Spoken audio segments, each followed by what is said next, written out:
I'm Kiana Walker. I'm a fashion agent. Stay tuned to the Trudy Haynes Show.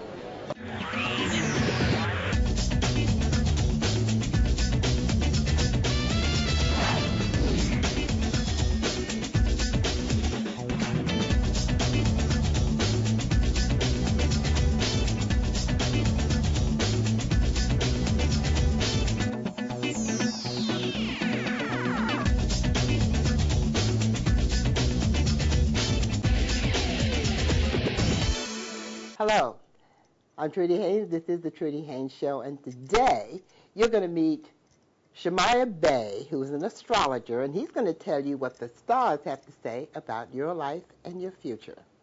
You're also going to meet Vanda, a weightlifting, she's really a weightlifter champion, but now she's turned all of that on to making you fit and fabulous. And you're also going to find out how you can get the free discount medication card. And I know that you're going to be interested in that, so get pencil and paper. But right now, we'd like to devote this first part of our show to getting out to vote. No way. They'll take our right to vote away from us in Pennsylvania, because what we'll do, no matter what happens across the street, we'll beat them at the polls. I attended this protest rally at 8 in the morning on the front of the Thomas Paine building in the shadow of City Hall across the street, where the Supreme Court was holding hearings on the voter ID law. These citizens from all walks of life didn't know what the verdict would be, but they knew that they were all together and united for one cause. No justice, no peace. No justice, no peace. No justice, no peace. You know, like many of you, I have had my fortune told, either by color of my hair, by my palms, by numbers. But today we're going to meet a young man who tells us what the stars have in store for us and how they influence our lives. I'd like you to meet astrologer Shemaiah Bay, and welcome to the show, Trudy Haynes Show. And I understand that you're going to be a regular here on the show. Yes, I look forward to it, Miss Trudy. Okay, All right. So what are you going to be doing? I'm going to be talking about the planetary positions and how they influence behavior on individuals depending on what time of year you're born. You'll have a certain proclivity of acting a certain way, or things that are attracted to you, or you repel things depending on what time of day you were born, where in the world you were born. Even going to evolutionary astrology to talk about where you may have come from before you came on this earth again. In other words, you're doing a trace on our history? Most definitely you can do that. You can do that by, they call nodal points of the moon. You have a north node and a south node. The north node does, they call it the dragon's head, meaning the part of fortune, the destiny, what God has given you this lifetime. And the south node is considered things that you've been used to doing, and they may be an Achilles heel to you at this point in time. At this point in time. Well, this is an ancient art, I suppose. Almost definitely goes back thousands of years, if not hundreds of thousands. Okay, does it mean that it's religious or what? No, it doesn't. It means that the priesthood, this particular science was regulated to the priesthood. Lay people weren't allowed to practice this particular art form. So, okay. Yeah. So what's the difference between what I said about having your horoscope told and what you do? So you said the palm reading, I believe you mentioned that earlier. The difference here is the planetary positions determine if they're in a house. Planets are like people. So you have an uncle that's really jolly. You might have a mean aunt. You may have a loving grandmother or a sister that you can't stand. So these, right, exactly, right. So what happens is each planet is symbolic of a personality. And when they enter a zodiac sign, they put a suit on, they display that particular characteristic.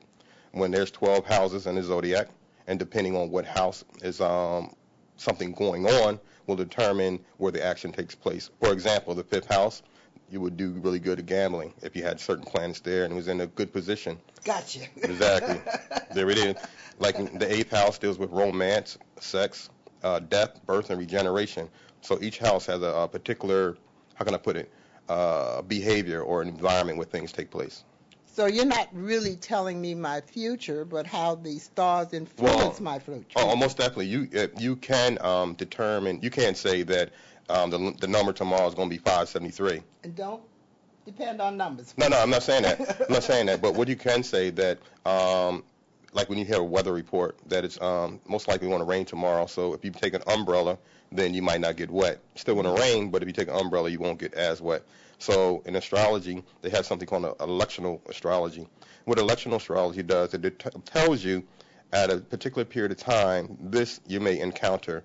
These are people may treat you this way, or you may ask your boss for a raise on this day, or this would not be a good day to ask for a raise. Especially in the economy that we're dealing with, we're dealing in time with we're in a down cycle with planetary position. For example, Pluto is in the sign of Capricorn. Pluto is an extreme energy. I know that astronomers have demoted it to just another body in the heavens, but astrologers still use it as a symbol of divinity as well as a symbol of birth and regeneration. It's in the sign of Capricorn, which means that Capricorn rules governments, politicians, and Pluto also rules secrets. So exposing secrets of the government is why we're in around 2012. We find that to be more prolific than any other time in history. So planetary positions are cycles, and they repeat themselves. Well, all I got to say is some politicians, we need that. Oh, most definitely, most definitely. There are studies that something called a void of course moon. And the void of course moons that when you're going out, you're coming home from work, and you have to change clothes, and you're getting ready to go out to a banquet or something. In between changing clothes, you're void of course because you don't have your work clothes anymore. And the moon does that every 2.5 days. It goes from Sagittarius, and then it'll go to Capricorn. Another 2.5 days, it goes from Capricorn to Aquarius. Okay, now I mentioned politicians. You have something to say about them? Yeah, depends on what day that you make your announcement that you're running may help determine if you're going to win or you're going to be close to winning or you're going to lose. That's either or, right? Well, it depends on who you are. Like lay people could care less about the stars, but people that are really running the country behind the scenes, they really do use the placement of the heavenly bodies, almost definitely. Everyone knew about Nancy Reagan. They said that the astrologer ran the White House behind Ronald Reagan. I don't know if you heard that before, or allegedly the astrologer ran the White House. Oh, I didn't know it was an astrologer. I know they say she ran it. Yeah, exactly. And who did she get her information from? She consulted an astrologer. Now, that's nothing for, religious society doesn't go for that so much. And regular lay people don't go for it as well, where certain people in certain positions really go for that. Hoover and the Great Depression, which the United States is also going through another cycle, a down cycle in money. When the Great Depression in the United States, Hoover commissioned two individuals. I can't recall their first name, but their last name is Dewey and the other one's Dankin. So called the Foundation for the Study of Cycles, and they're Albuquerque, New Mexico. And all they were commissioned to do to determine the up cycle and down cycle of anything from a fruit fly to bananas growing to the economic cycle. And they've determined that the planetary positions definitely are what do you call a roadmap, so to speak, to tell you when a country cycle is going to go up and it's going to go down. It's also called mundane astrology. Now, you've been talking right straight through without a breather, without a break. Oh, okay. How did you get involved with this, and what did you have to do? How I got involved, I heard a guy on the radio named Richard Whiten. He was on a popular program, black radio station in Philadelphia. And I called him up, and I said, I'm interested in what you're doing. He said, come through. We talked for a little bit. And next week I was on the radio with him. And as a result of that, our program became extremely popular. He's the one that taught me about astrology and how to read an ephemeris. And as a result of that, I've developed a program called a predictive program where you asked earlier with regards, how do we know what will happen in the future? You don't know 100% that you're going to walk out. I'm going to be extreme right now. You walk out, you might get hit by a red truck, but you can say that you're more likely to be in an accident, especially if Aries rules the head. Sometimes Aries are so smart, and they're fire signs. Fire are very impulsive. So you can take a match and light it to a piece of paper, and what happens, it consumes things. So all fire signs can consume things. So going back to my point, being predictive, that means that during a certain period of time, depending on the placement of the planets, one be more prone to bumping their head if they were Aries, or if a person was prone to worrying, that ruled by the breast was Cancer. Leo, Lion, loves to shine, and their heart may be trouble if they don't have the proper attention. So forth and so on. Each planetary position and zodiac sign has a certain position on the body and affect the body in a certain way. So actually, you're saying you can predict or you can at least warn, or? Oh, most definitely you can do that, depending on where you're at and what level and stage you are. Not a point of being hocus pocus. It's a matter of observation. For thousands of years, astrologers have known that if the moon is making a certain place, the moon was in Scorpio, and it was a full moon. And full moons normally determine the opposition. So the opposite of Scorpio is Taurus. So you're looking like, okay, so you're right on. Well, you're telling me something new. Well, basically, they're determined that it's alleged that the Philadelphia Police Department even had studies at one time that they noticed that Philly is known to be riddled with a lot of violence, but it still is. And depending on when the birth of that particular city, and Scorpio is known to rule death, extreme things, and also rules wealthy things. So depending on how it's aspected and how people behave will determine how the influence of the environment or the community will be. Once again, your environment determines what's going to happen to you. For instance, if a person has an obesity problem, they may know that they don't need to eat. And if you put them in a room full of cakes and candies and stuff, the likelihood of them grabbing it is going to be pretty high. So your environment determines what happens to the behavioral influences of the people that's in that particular environment. So if you're born during a particular season, people born during a particular period of time have a proclivity to act the same way. Doesn't mean they act 100% the same way, but they have a proclivity to act in a certain way, in certain nature. Well, at risk of taking myself, I was born a Sagittarius, and so now what does that mean? So what is Sagittarius? Yeah, Sagittarius, archers. They shoot for the cosmic mind. They go for the heavens. Sagittarius are fun people. They're the bachelors of the zodiac. Doesn't mean that a Sagittarius would not get married or be married, but their sticking power is not so strong. If you dropped a piece of paper, I'm out of here. Doesn't mean all the time, but I mean the likelihood if they wanted to go, they would go. Sagittarius are great friends. They rule the mind, they rule the cosmic mind, the unseen world, the hidden world. Also deal with the thing of being an adventurer. The key word for Sagittarius is I see, so I can see things happening before they come. So everything deals with keys. My husband wishes I could see things before they come. I Most stay out women of can see trouble. things, and you don't have to be an astrologer for that. Most women are very intuitive. A lot of times men don't give their women a lot of credit for them being a support system, what they are. You don't need to be an astrologer for that. You just have what we call mother's wit. Some things you just intuit, something you just know. So you must stay glued to the television, or should people be afraid to meet you because you're going to be studying them and figuring out who they are and what their sign is? Yeah, no, you shouldn't be afraid. No, not at all. I don't stay glued to the TV so much because, once again, everything is programming.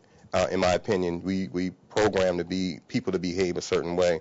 You provide a particular music genre, and you want a particular group to act a certain way. You provide that for the environment for them to inculcate, to ingest, and they behave a particular way. This is my opinion, not the Trudy Haynes opinion, but my opinion.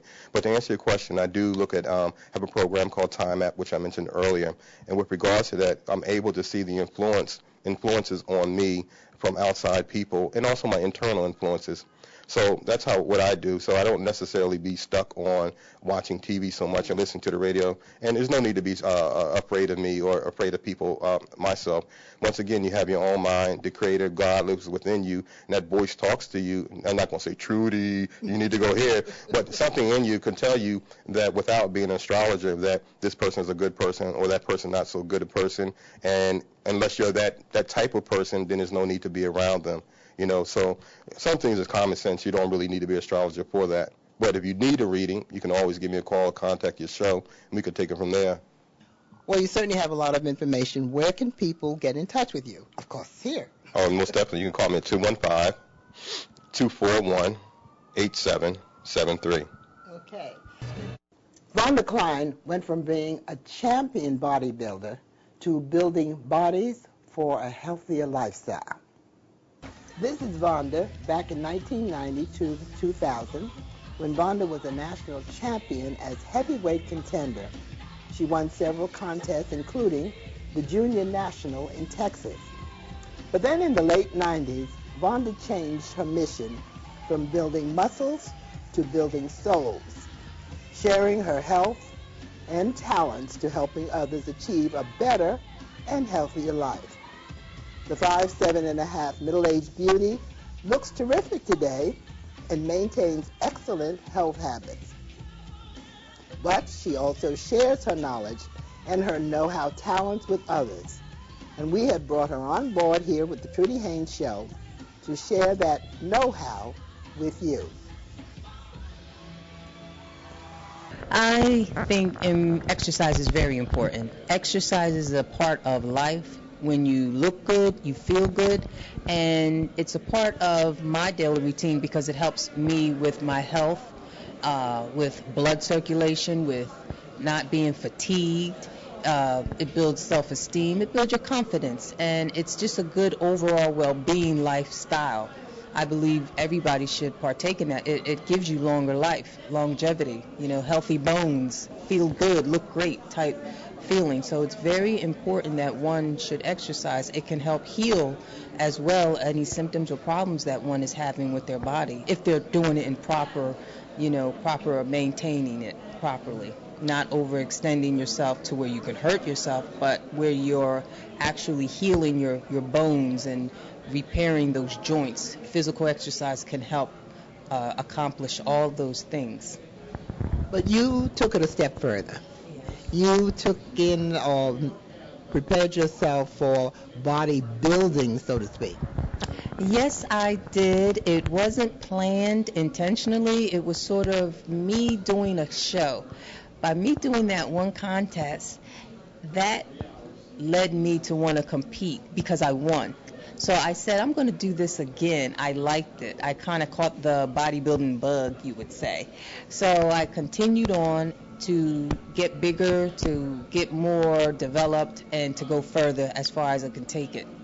So. But then, after winning and becoming a champion, you brought it down to earth. Now, what brought that on? Certain things in my life at the time, it caused me to just step out of it a little bit, to go over things. I was a little tired. I wanted a break, and to just look at Vonda and see what Vonda needs mentally, personally, So I had to step away just for a little bit and get things in order with my personal life. So does that mean that you compare, or that you, not compare, but does that mean that you mix a spiritual life with the physical, and is that affecting you today? Yes, I would say I have developed my spiritual side. It doesn't affect me in a bad way, but it affects me in a positive way because that was what I was lacking at the time. So now I had to engage my spiritual side. I worked out physically. Now I had to work out mentally and spiritually, and that's what I started to do. And it helped kind of clear up a lot of things that I didn't know what was going on and why it was going on. So I think developing a relationship with God is very important, and it'll help you stay grounded and focused, and your inner spirit is being fed. Your inner physical body is being fed as well as your external body. So developing that spiritual body is very important as well as the physical body. So when you work with us, is there going to be a mixture of the two, a spiritual and a physical side? Well, you might hear me say some verses from the Bible, or sow that seed, and let's sow it and plant it and get the body in a different place. Whatever you sow, you're going to get a harvest, so why not sow a good body? So you'll hear me maybe say some things like that, or be motivational more spiritually to motivate people, and also just my overall well-being mentally will take effect on those around me as well. It won't be coming from a negative state of mind, coming from a positive state of mind. And then when you do that, you can affect others in a better way as well. So if it's just a good word that they can hear, that can affect people, and it'll encourage them to keep going. Instead of coming in like just move the weights and, being very hardcore, it's more now coming in a place of love and happy place of just being positive. So, Vonda, all the women looking at you now are going to say, which one am I going to look like? before or now? That I always had that question when I would train the women, and I would tell them, I'm not going to get you all like that, that took a while, but at the same time, I'll work with them to keep them where their goals are set. So I'll work with whatever their goals are. I won't train them to look that extreme. It took a lot of work for that, and dedication, of course, but whatever your goals are, we will meet those goals, So if it's 5 pounds you want to lose by the end of the month, or I want to tone up, we're going to meet those goals, and we'll work with it every day or 3 times a week. We'll start whatever you want to do, we're going to accomplish it. And we're going to do it right here on Bounce TV, and we're also going to do it on the Trudy Haynes Show, so I hope that everyone will be joining us. Okay, thank you. Jerry Farrell is Chairman and CEO of RX Cut Plus. That's this card. Welcome. What is it all about? It's all about saving money. Our card was originally designed to provide significant discounts to those without insurance. We started marketing the programs through nonprofit foundations. And through organizations like yours, we've been able to distribute cards so that our company's now saved over $65 million to our cardholders. Jerry, there are a lot of cards out there. I've seen quite a few of them. What makes this one different? What makes it different, Except really? my picture's on it. That's one thing. That's certainly one thing that makes your card different. What makes our program different, truly, is that all the other competitors are pharmacy benefit managers. There's probably 300 different types of card programs out there. At the end of the day, they all filter down into 1 of 5 players. I'm one of the 5. The other 4 are pharmacy benefit managers. I'm a pharmacy benefit administrator. Our company generates a fee of $2.50 only when we save one of our cardholders money, and of which we donate 40 cents back to your nonprofit foundation and hundreds of other nonprofit foundations that we work with. Okay, how does the card actually work? I have it in my hand. What do I do with it? Before I tell you how it works, there's one other important thing I want to tell you. What really makes us different is that on the back of everyone else's card, it says, this card cannot be used in conjunction with any insurance program or any government-funded program like Medicare or Medicaid. If you look on the backs of our card says, if, in fact, you have insurance and your generic copay is higher than $10, look at our pharmacy search engine or call our 800 number to get the absolute lowest price on your medication. 8 out of 10 times, I'm going to be up to 50% less than your insurance copay. So actually, this card gives you more service. Well, it can also help those with insurance. For instance, I've got a major insurance company program that my employer, obviously Free for All, provides. As part of that, I get a prescription card. My copay is $15. I take ibuprofen, 600 milligrams for my shoulder. I went in and presented my card to my pharmacist, a friend of mine, Amir. I said, how much is it? $15. At this point, I should normally genuflect and thank the insurance company because I know it costs a lot more than $15, right? Wrong. I had some fun with them. I said, here, how much is it? I don't have that insurance card anymore. How much is it now? What's the cash price? $10.99. I said, wait, one more time. How much is it with the Trudy Haynes RX card? $7.20, and I made $2.50 on that transaction. That's the magic of this card. So in other words, when you go to the pharmacy, you can use this card even though you have insurance. Instead of your insurance. Instead of your insurance. Yes. And you should always carry it with you and present it. Correct. But more importantly, the most important message is make sure you use the pharmacy search engine first. Put your medications in. It's very simple. Put in your zip code, and we'll tell you the least expensive place to go. And oftentimes, it's going to be your local regional chains like the ShopRites and Superfresh and Gennardi's and Acme Save-On type stores. Well, because we have a much deeper discount at some of the local chains than we do with some of the larger big box type pharmacies. Of course, another benefit is that you can use this card at any pharmacy. Correct. But you should always use it at the least expensive pharmacy. If you don't have access to a computer, just call the 800 number, and everything that we can do on a computer, we can do over the phone for you. So if you tell us your zip code and your medications, our customer service representatives will answer your questions and tell you the least expensive pharmacy to go to and how much it's actually going to charge, how much it's going to cost you for those medications. So if you know you have insurance and you have a $15 copay, and you're taking a generic medication, call our 800 number, and we'll answer 24/7, 365 in English and Spanish, and we'll tell you what the least expensive. And if we come back and say $7.20 if you go to Acme Save-On 2 miles away, or are you going to go there and spend $7.20, or are you going to go to your local convenient pharmacy that's around the corner from your house and pay $15? Now, a couple of other benefits with this card, of course, is that anyone in your family can use it. You can use it over and over again. And your friends can use it. We don't ever ask for your name, your email address, your information. You can literally go to the pharmacy, use the card, and hand it to everybody standing behind you in the pharmacy line, and everybody can use the same card. And you can use it as many times as you need. You don't throw this card away, in other words. And if you lose it, they just need to go to your website and print another one. They can print as many as they want for free for their friends and family as well. And if you have pets, you can also use it for your pet medications. Don't get your pet medications at the vet.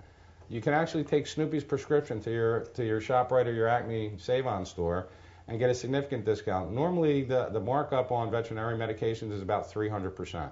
Mm-hmm. And for the non-human pet medications, like the tick and flea collars and things like that, we have an 800 number that you can call, and we're about 20% less on a lot of items, lower than 1-800-PET-MEDS. Jerry, there's something else unique about these cards. Yes, we provide something that no one else does, and that's a 50% discount on lab, imaging, and PET scans for cancer screenings at over 3,300 locations. It's a very simple process. You just call our toll-free 1-800 number, and we have a concierge service that walks you through every step of the way. You need to have a prescription, but you tell us what you need. So if you need a MRI, we'll tell you the choices in terms of locations and what the price would be.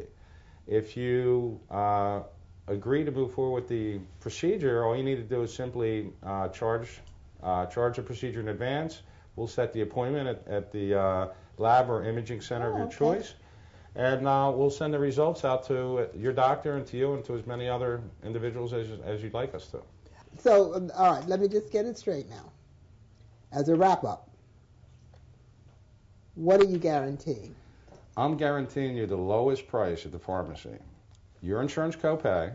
Mm-hmm. The cash price is if you had no insurance, which is that $10.99 example I gave you with my ibuprofen. Right. Or my $7.20 price, if that's the lowest. I win, you win, because you're getting 40 cents. Member wins because he just saved $7.50. Insurance company loses. There's no charge for this card. No charge. Let me tell you, the top 25 most frequently prescribed generic medications, 19 of the 25 come in at a price less than $10 using our card. 24 of the 25 come in less than a price than $15. So that's the most popular medications, the 25 most frequently prescribed generic medications. We're going to win on 24 to 25 if you have a $15 copay or higher. The higher your copay, the more people are going to be able to help. And with insurance costs rising, what happens every year? Your insurance copay. I remember mine used to be $5. Our generic copay is $15 now, and it's gone to $20 with our new plan in June. So the trick is, or the important thing is, don't leave home without it. Well, we hope that you've had a good time visiting with us today, but the main password for our future is get out to vote. It's your privilege, but it's also your duty. Have a blessed day.